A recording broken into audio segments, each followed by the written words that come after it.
Pertobatan adalah kata yang sebenarnya tidak enak untuk didengar. Karena kalau ada seorang menatap kita dan berkata, kamu harus bertobat, saya percaya himbauan itu bukanlah himbauan yang menyenangkan. Kita mungkin akan menatap orang itu dan berkata, pembunuhkah saya? Penjahatkah saya? Perampok saya? Pemakai drugs saya? Sampai saya harus bertobat. Karena yang seringkali ada dalam pemikiran orang bahwa pertobatan itu adalah sebuah sikap untuk kita menghentikan kegiatan-kegiatan kejahatan kita. Tetapi tahukah kita sekalian bahwa pertobatan sebetulnya berarti turn around. Pertobatan itu artinya berbalik 180 derajat. Karena kalau kita menyadari sebetulnya kita adalah orang-orang yang salah, kita adalah orang-orang yang jalan kita keliru, jalan kita semakin hari semakin jauh dari Tuhan. Meskipun kita berbuat baik, tetapi dalam perbuatan baik kita sedang berusaha menjauh dari Tuhan dan semakin mengandalkan kekuatan kita sendiri. Tapi apa itu bertobat? Bertobat itu berarti saya nggak berjalan lagi dengan kekuatan sendiri saya, tapi saya berjalan dipimpin oleh Roh Kudus, dan Roh Kudus itu yang menuntun kemampuan-kemampuan saya. Roh Kudus itu yang mengendalikan kemampuan-kemampuan saya, sehingga Paulus berkata, aku hidup, namun bukan lagi aku yang hidup, tetapi Kristus yang hidup di dalam aku. Haleluya. Selamat datang dalam program kita hari ini, Harinya Tuhan, sebuah program rohani yang membawa kita pada pemahaman akan firman Kristus, sehingga kita jadikan firman Kristus sebagai dasar keseharian hidup kita, untuk kita melangkah hari demi hari di dalam terang kasih anugerahnya. Haleluya. Dan dalam program ini kita sedang membahas tentang pertobatan. Nah, saudaraku yang kasih dalam Tuhan, saya percaya pintu awal dari kekristenan adalah pertobatan. Pertobatan bukanlah sebuah goal, pertobatan bukanlah sebuah tujuan. Meskipun berita tentang pertobatan adalah sesuatu yang sangat indah untuk kita dengar. Jika kita dengar kabar, udah tahu belum? Si bapak ini, sebutlah sebuah nama, yang tadinya hidup dengan jahat, hidup dalam hal-hal yang gak benar. Kamu tahu gak bahwa dia sudah bertobat? Semua kan langsung berkata, aduh ya puji Tuhan. Sebagian mungkin berkata, loh jadi dia gak jadi ceraikan istrinya? Enggak, gara-gara dia bertobat, rumah tangganya dipulihkan oleh Tuhan. Waduh, luar biasa. Nah, tetapi meskipun itu sebuah berita yang luar biasa, tapi jangan salah, pertobatan bukanlah tujuan akhir. Pertobatan bukan akhir dari perjalanan iman kita.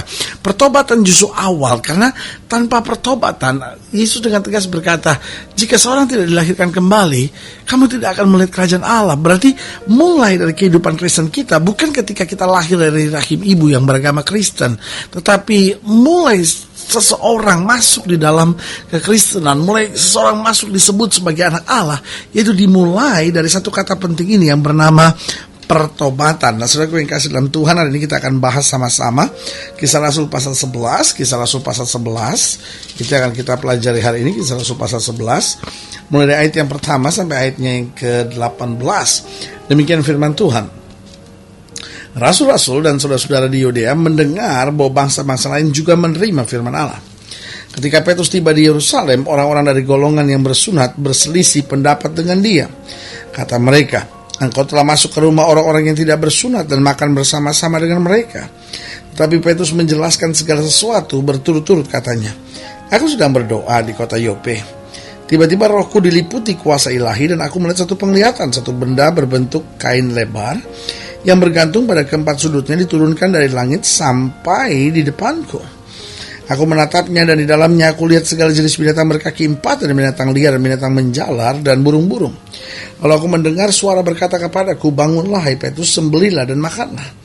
Tapi aku berkata, tidak Tuhan, tidak, sebab belum pernah sesuatu yang haram dan yang tidak tahir masuk ke dalam mulutku. Akan tapi untuk kedua kalinya suara dari sorga berkata kepadaku, apa yang dinyatakan halal oleh Allah tidak boleh engkau nyatakan haram. Hal itu terjadi sampai 3 kali, lalu semuanya ditarik kembali ke langit. Dan seketika itu juga 3 orang berdiri di depan rumah di mana kami menumpang. Mereka diutus kepadaku dari Kaisarea. Lalu kata Roh kepadaku, pergi bersama mereka dengan tidak bimbang. Dan ke-6 saudara ini menyertai aku. Kami masuk ke dalam rumah orang itu. Dan ia menceritakan kepada kami bagaimana ia melihat seorang malaikat berdiri di dalam rumahnya. dan berkata kepadanya, suruhlah orang ke Yope untuk menjemput Simon yang disebut Petrus. Ia akan menyampaikan satu berita kepada kamu yang akan mendatangkan keselamatan bagimu dan bagi seluruh isi rumah tanggamu. Dan ketika aku mulai berbicara, turunlah Roh Kudus ke atas mereka sama seperti dahulu ke atas kita. Maka teringatlah aku akan perkataan Tuhan, Yohanes membaptis dengan air, tetapi kamu akan dibaptis dengan Roh Kudus. Jadi jika Allah memberikan karunia-Nya kepada mereka sama seperti kepada kita pada waktu kita mulai percaya kepada Yesus Kristus, bagaimanakah mungkin aku mencegah dia?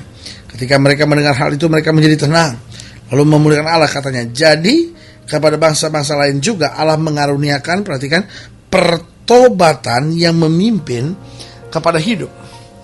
Apa arti pertobatan ini?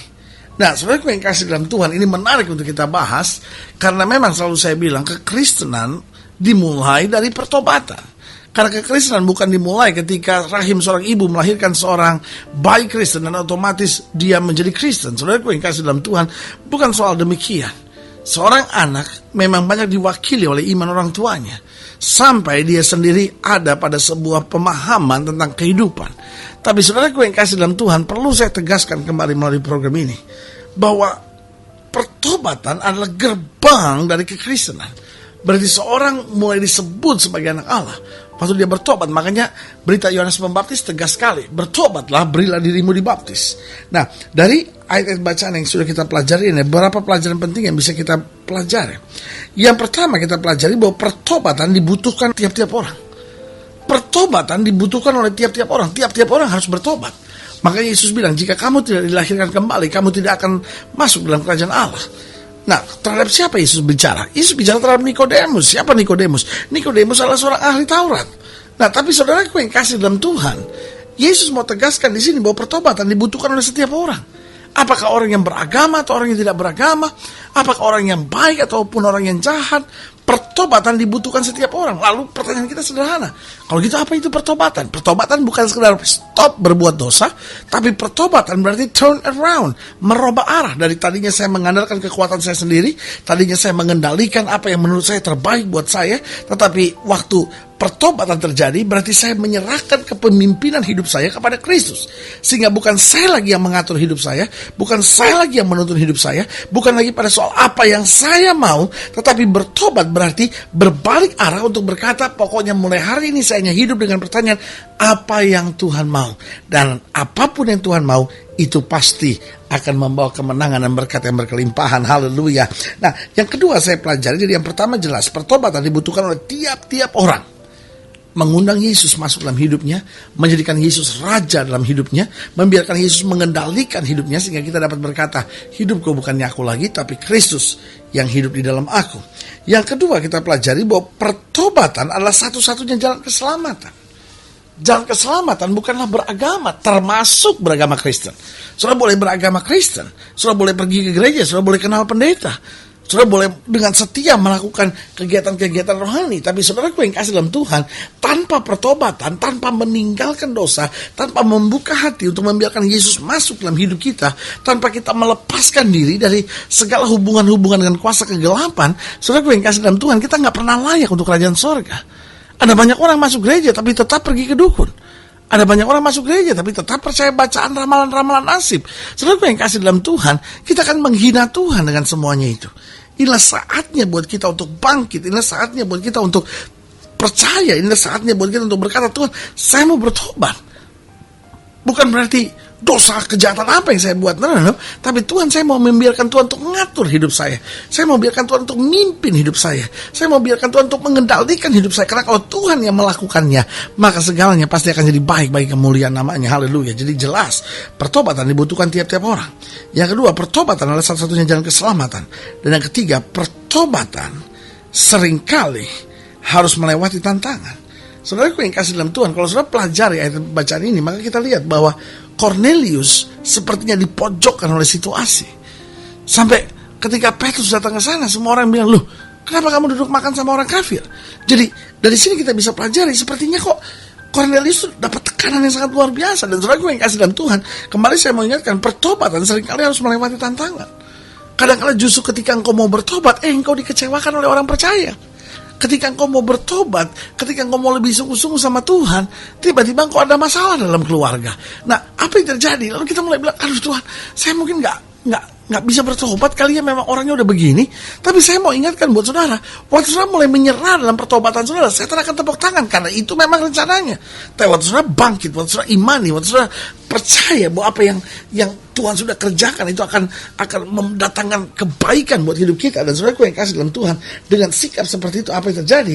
Kita hadapi tantangan dan kita bilang, Tuhan, pokoknya saya ambil keputusan untuk bertobat, serahkan semuanya. Nah, waktu kita setia, di situ kita akan melihat kuasa dahsyat Allah yang luar biasa itu. Jadi ingat, yang pertama saya pelajari bahwa pertobatan dibutuhkan tiap-tiap orang. Yang kedua, pertobatan adalah satu-satunya jalan keselamatan. Dan yang ketiga, pertobatan seringkali harus melewati tantangan. Tetapi Tuhan yang membuka pintu pertobatan adalah Tuhan yang sama, yang memegang tangan kita dan menyertai langkah kita. Haleluya. Kalau sudah ingin dilayani lebih jauh, hubungi kami melalui telepon, hubungi kami melalui surat, kunjungi website kami, karena kami ada untuk membawa Bapak Ibu Saudara senantiasa lebih dekat pada Tuhan, mengalami kasih kuasa mujizat yang luar biasa. Haleluya. Melalui program ini juga saya mau berdoa untuk setiap saudara yang sakit, setiap saudara yang berbeban berat. Kalau saudara sedang sakit, saudara berbeban berat, saudara boleh taruh tangan kanan saudara di dada, dan kita doa. Bapa, dalam nama Yesus, hamba berdoa buat yang sakit, hamba doa buat yang berbeban berat, hamba doa buat setiap mereka yang sedang menghadapi kesulitan. Kami berdoa di dalam nama Yesus. Tuhan jamah, Tuhan kerjakan mujizat, bangkitkan iman kami untuk hari demi hari, adalah hari-hari kemenangan dan mujizat di hadapan Tuhan. Haleluya. Terima kasih Bapa, dalam nama Yesus kami berdoa. Haleluya. Amin. Saudaraku yang kasih dalam Tuhan, kita sudah doa. Ingat, Allah tidak pernah lalai menepati janjinya. Inilah saatnya buat kita untuk bangkit, beriman, percaya, bersemangat menghadapi segala perkara.